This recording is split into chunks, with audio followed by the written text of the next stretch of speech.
نحمده ونصلي على رسوله الكريم. ما بعد فأعوذ بالله من الشيطان الرجيم. بسم الله الرحمن الرحيم. واعلموا أن فيكم رسول الله لو يطيعكم في كثير من الأمر لعنتم ولكن الله حبب إليكم الإيمان وزينه في قلوبكم وكره إليكم الكفر والفسوق والعصيان أولئك هم الراشدون فضلا من الله ونعمة والله عليم حكيم. يا أيها الذين آمنوا واعلموا أن فيكم رسول الله، اور جان لو کہ بے شک تمہارے درمیان اللہ کے رسول صلی اللہ علیہ وسلم ہیں. لو یطیعکم فی کثیر من الامر، اگر وہ اطاعت کر لیں تمہاری اکثر معاملات میں، لعنتم، تم مشقت میں پڑ جاؤ، ولکن اللہ حبب الیکم الایمان، اور لیکن اللہ تعالیٰ نے محبوب بنایا تمہاری طرف ایمان کو، وَزَيَّنَهُ فِي قُلُوبِكُمْ، اور سجا دیا اس کو تمہارے دلوں میں، وَكَرَّهَ إِلَيْكُمُ الْكُفْرَ وَالْفُسُوقَ وَالْعِصْيَانَ، اور ناپسند کر دیا تمہاری طرف کفر اور فسوق اور گناہوں کو. أُولَئِكَ هُمُ الرَّاشِدُونَ، یہی لوگ رشد و ہدایت پانے والے ہیں. فضلا من اللہ ونعمہ، یہ فضل ہے اللہ کی طرف سے اور نعمت. واللہ علیم حکیم، اور اللہ تعالی علم والا حکمت والا ہے. سبحان ربک رب العزت عما یصفون وسلام علی المرسلین والحمد للہ رب العالمین. اللهم صل على محمد وعلى آل محمد كما صليت على إبراهيم وعلى آل إبراهيم إنك حميد مجيد. اللهم بارك على محمد وعلى آل محمد كما باركت على إبراهيم وعلى آل إبراهيم إنك حميد مجيد.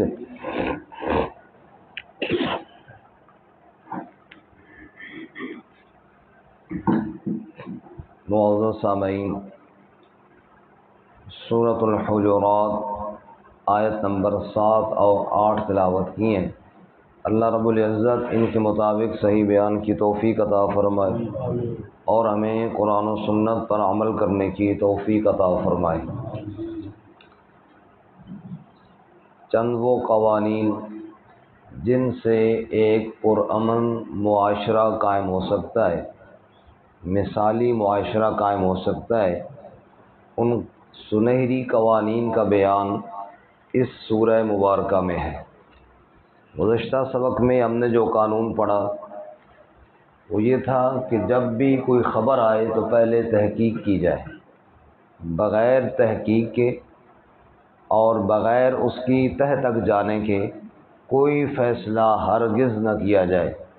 اگر تحقیق کے بغیر کوئی فیصلہ کرو گے تو نتیجہ ندامت اور شرمندگی کے سوا اور کچھ نہیں ہوگا. تو پہلے بات یہ ہے کہ ہر خبر کی کیا کی جائے جی. آج کے سبق میں مشورے کے کچھ آداب ہیں، اور مشورے کے آداب میں سے پہلا ادب یہ ہے کہ مشورہ دیا جائے، مشورہ مسلط نہ کیا جائے۔ مشورہ دیا جائے وہ ایک رائے کی حد تک ہو کہ میری رائے یہ ہے۔ مشورہ دینے میں اپنی رائے بندہ 100% اخلاص کے ساتھ دے اور وقتی ضرورت اور مفاد کو بہتر سمجھ کر دے، لیکن اس کا مطلب ہرگز یہ نہیں ہے کہ فیصلہ بھی اس کی رائے کے مطابق ہو۔ فیصلہ اگر اپنی رائے کے خلاف بھی ہو جائے تو پھر اس کو دل و جان سے تسلیم کر لیا جائے اور یہ سمجھا جائے کہ شکر ہے میں نے اپنے اخلاص کے مطابق فیصلہ دے دیا، اس پر عمل نہ ہوا تو یہ بھی اچھی بات ہے، کیونکہ ممکن ہے کہ میری رائے کے مطابق عمل ہوتا اور کوئی نقصان ہوتا، اس نقصان کا میں ذمہ دار تھا، اب اس پہ عمل نہیں ہوا تو ٹھیک ہے، مجھے مشورہ صحیح اخلاص کے ساتھ دینے کا پورا اجر مل گیا ہے اور جو فیصلہ ہو گیا ہے اس پر میں بھی عمل درآمد کروں گا اور اسی میں اللہ تعالیٰ خیر رکھے گا۔ یہ وہ بنیادی اصول ہے کہ جس کی وجہ سے معاملات چل سکتے ہیں۔ اگر مثال کے طور پہ یہ ہماری مسجد ہے اور الحمدللہ یہ جتنے لوگ ہم بیٹھے ہم سب ہماری شورا ہے، ہم سب مشورے دینے والے ہیں اور آپس میں معاملات طے کرنے والے ہیں، لیکن مشورے کے اندر ایک امیر بھی تو ہوتا ہے نا۔ اگر امیر نہ ہو تو پھر تو مشورے کا نتیجہ ہی کوئی نہیں نکل سکتا۔ تو ہمارا کون امیر ہے، کیا خیال ہے؟ بہرحال کسی بھی معاملے میں کوئی بھی مشورہ ہو اس کا ایک امیر ہوتا ہے اور رائے ہر بندہ دے اور اخلاص کے ساتھ دے اور لینی بھی چاہیے۔ قرآن کیا کہتا ہے؟ وَأَمْرُهُمْ شُورَىٰ بَيْنَهُمْ۔ ہمارے اہل ایمان کے معاملات باہمی مشورے سے چلتے ہیں، اور قرآن مجید کی ایک پوری سورت کا نام ہے سورہ شورا۔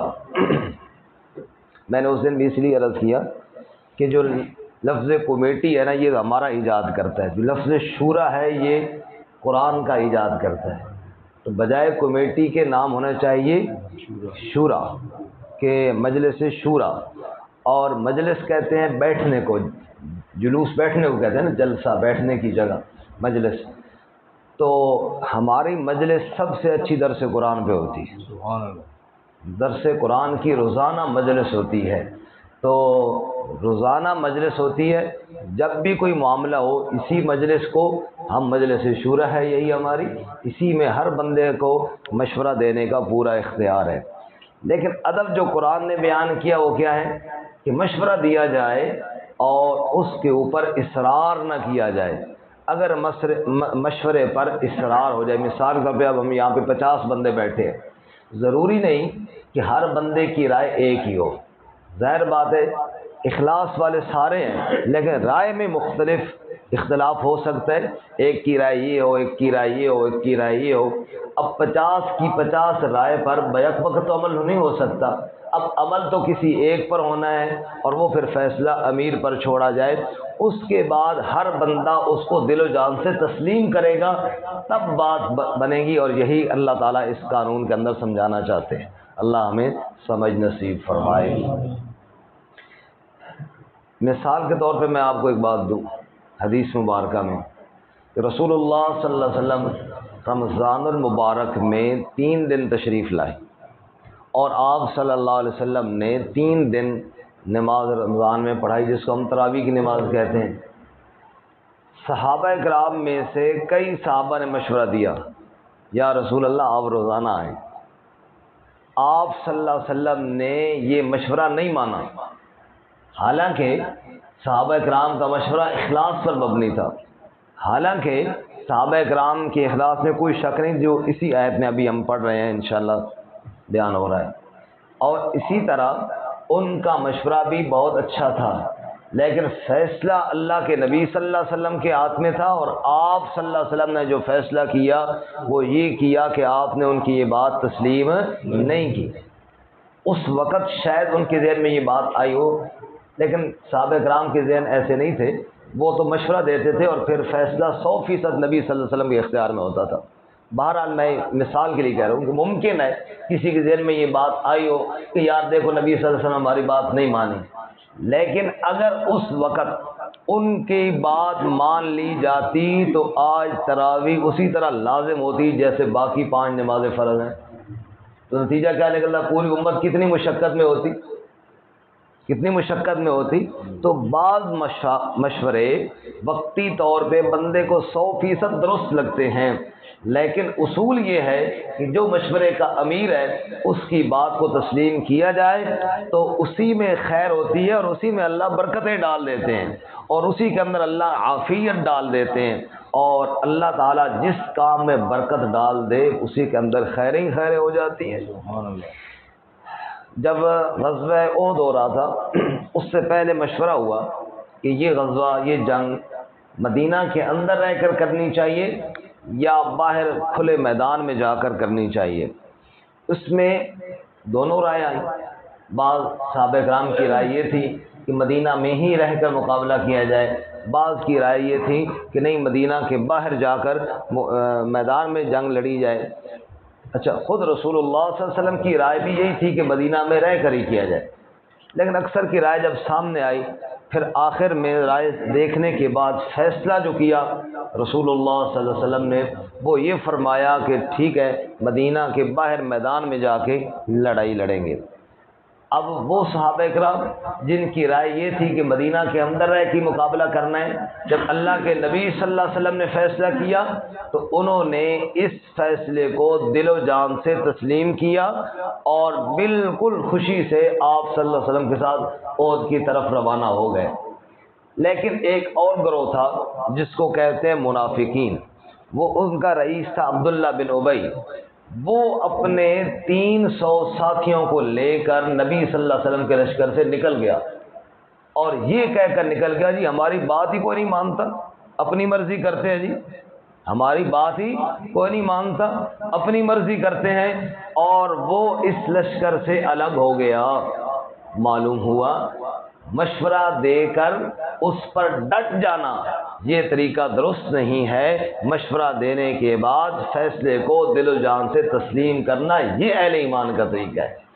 اب سنیے آیت مبارکہ، وَاعْلَمُوا أَنَّ فِيكُمْ رَسُولَ اللَّهِ۔ اب پچھلی آیت کے ساتھ جوڑ لگائیں گے تو پھر مسئلہ کلیئر ہوگا، سمجھ میں آئے گا۔ کل ہم نے پڑھا کہ قبیلہ بنو مستلق کے بارے میں ایک صحابی رضی اللہ تعالیٰ عنہ جن کا نام تھا ولید بن عقبہ، ان کو غلط فہمی ہو گئی، ان کو غلط فہمی یہ ہوئی کہ شاید وہ زکوٰۃ نہیں دینا چاہتے، حالانکہ ایسی بات بولے نا جی نہیں، یہ ایک غلط فہمی ہو گئی، اور اس غلط فہمی کا ذکر انہوں نے رسول اللہ صلی اللہ علیہ وسلم سے کر دیا۔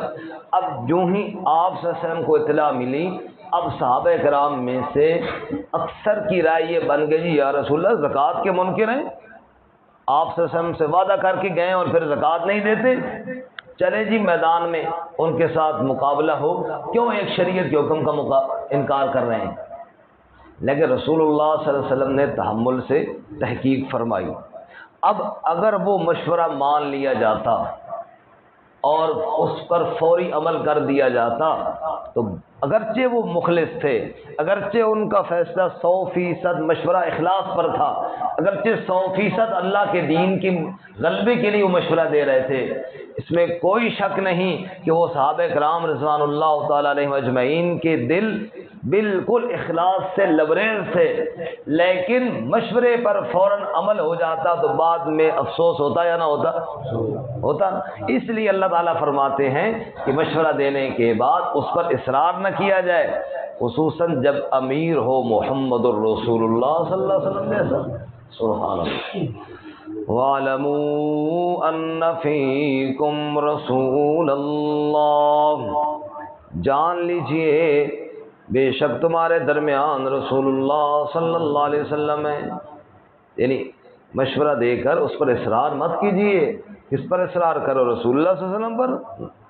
لو یطیعکم فی کثیر من الامر، اگر وہ تمہاری اطاعت کرنے لگیں اکثر معاملات میں، جیسے تم کہو بس اسی پر فیصلہ آئے، یعنی جیسے تم مشورہ دو اور تمہاری چاہت بھی یہ ہو کہ میں نے جیسے مشورہ دیا ہے فیصلہ بھی اسی پر آنا چاہیے، اگر یہ تمہارا مائنڈ بن جائے، یہ مزاج بن جائے تو سنو لعنتم، بڑی مشقتوں میں پڑ جاؤ گے، بڑی دقتوں میں پڑ جاؤ گے، مشکل میں پھنس جاؤ گے۔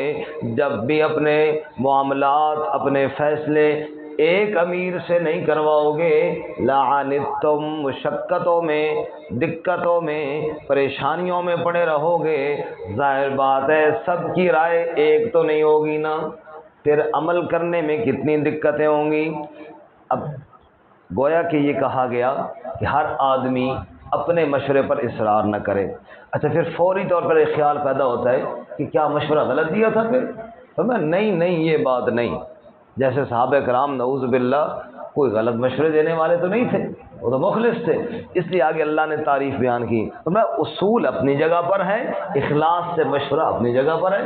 آگے اللہ کہتے ہیں وَلَٰكِنَّ اللَّهَ حَبَّبَ إِلَيْكُمُ الْإِيمَانَ، یہ مت سوچو کہ میرے مشورہ دینے میں کوئی غلطی تھی، یہ مت سوچو کہ میرے اخلاص میں کوئی کمی تھی، نانا، وَلَٰكِنَّ اللَّهَ حَبَّبَ إِلَيْكُمُ الْإِيمَانَ، تم تو وہ عظیم لوگ ہو، اللہ نے ایمان کو تمہارے دلوں میں محبوب بنا دیا ہے۔ سبحان اللہ، سب کہو سبحان اللہ۔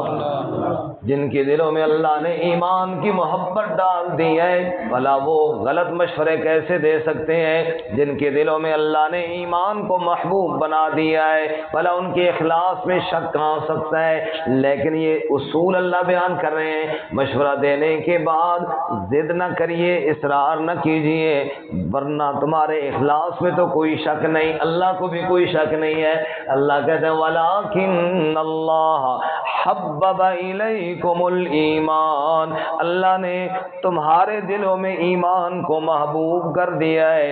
اور آگے اللہ فرماتے ہیں وَزَيَّنَهُ فِي قُلُوبِكُمْ، اور اللہ نے ایمان کو مزین کر دیا ہے تمہارے دلوں میں، سجا دیا ہے اللہ نے ایمان کو تمہارے دلوں میں، ایسی ترتیب سے جیسے ترتیب سے کوئی چیز رکھے، دیکھنے والا دیکھ کر خوش ہو جائے۔ اللہ فرماتے ہیں ایمان بڑی اعلیٰ چیز تھی، لیکن جب میرے محمد کی یاروں کے دلوں میں آیا، ایمان بھی خوبصورت سج دھج کر آ گیا۔ وَزَيَّنَهُ فِي قُلُوبِكُمْ، اللہ نے ایمان کو تمہارے دلوں میں مزین کر دیا ہے۔ سبحان اللہ، سبحان اللہ۔ فرمایا جی مزین ہونے کا کیا مطلب ہے؟ فرمایا جب ایمان دلوں میں مزین ہو جائے پھر ہر بات اللہ کے نبی کی اچھی لگنے لگ جاتی ہے۔ اچھا مسواک میرے نبی کی سنت ہے، سبحان اللہ جی، بڑے شوق سے کرے گا۔ دائیں ہاتھ سے کھانا میرے نبی کی سنت ہے، واہ جی واہ۔ بائیں ہاتھ سے ایک گھونٹ پیتے ہوئے بھی تکلیف ہوگی، بائیں ہاتھ سے ایک لقمہ کھاتے ہوئے بھی تکلیف ہوگا، کیوں؟ دل میں ایمان جو مزین ہو گیا۔ بڑی باتیں تو اپنی جگہ پر رہی، چھوٹی چھوٹی باتوں پر اتنے شوق سے عمل کرے گا، دیکھنے والے دیکھ کر سمجھ جائیں گے محمد عربی کا غلام ہے صلی اللہ علیہ وسلم۔ حضرت حذیفہ بن یمان دسترخوان پہ بیٹھے ہیں، غیر مسلم وڈیرے بھی بیٹھے ہوئے ہیں، لقمہ دسترخوان پہ گر گیا، میرے نبی کی سنت یہ تھی اٹھا کر کھا لو اور اس کو شیطان کے لیے نہ چھوڑو۔ جب لقمے کی طرف ہاتھ بڑھایا، ساتھ والے ساتھی نے کونی مار کر اشارہ کیا، رہنے دیجئے، یہ گرا ہوا لقمہ نہ اٹھاؤ، یہ کافر کیا کہیں گے۔ حضرت حذیفہ نے فرمایا اترک سنت حبیبی لہؤلاء الحمقاء، میں دنیا دار بے وقوفوں کو دیکھ کر اپنے نبی کی سنت کو کیسے چھوڑ دوں۔ وَزَيَّنَهُ فِي قُلُوبِكُمْ، اللہ کہتے ہیں او میرے نبی کے یارو، یہ مت سوچو کہ میرا مشورہ نہیں مانا گیا، شاید میرے اخلاص میں کمی تھی، نانا، زَيَّنَهُ فِي قُلُوبِكُمْ، تمہارے دلوں میں اللہ نے ایمان کو سجا دیا ہے، ایمان کو مزین کر دیا ہے۔ کتنی بڑی شان ہے صحابہ کی، چھوڑیے کتابوں کو پڑھیے کہ فلاں کتاب میں کیا لکھا ہے، فلاں بندہ مورخ صحابہ کے بارے میں کیا کہتا ہے، پڑھیے اللہ کے قرآن کو، قرآن نبی کے صحابہ کے بارے میں کہتا ہے میں اللہ نے ایمان کو ان کے دلوں میں سجا دیا ہے۔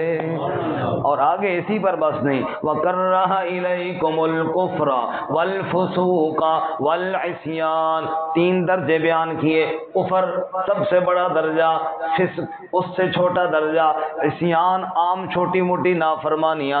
اللہ فرماتے ہیں میرے نبی کے یاروں کی کیا بات ہے، ان کے دلوں میں ایمان کو محبوب بنا دیا، کفر فسوق اور گناہ کی نفرت میں اللہ نے ان کے دلوں میں بٹھا دی ہے۔ وَكَرَّهَ إِلَيْكُمُ الْكُفْرَ وَالْفُسُوقَ وَالْعِصْيَانَ، کفر سے نفرت میرے نبی کے صحابہ کرتے ہیں، فسق سے نفرت میرے نبی کے صحابہ کرتے ہیں۔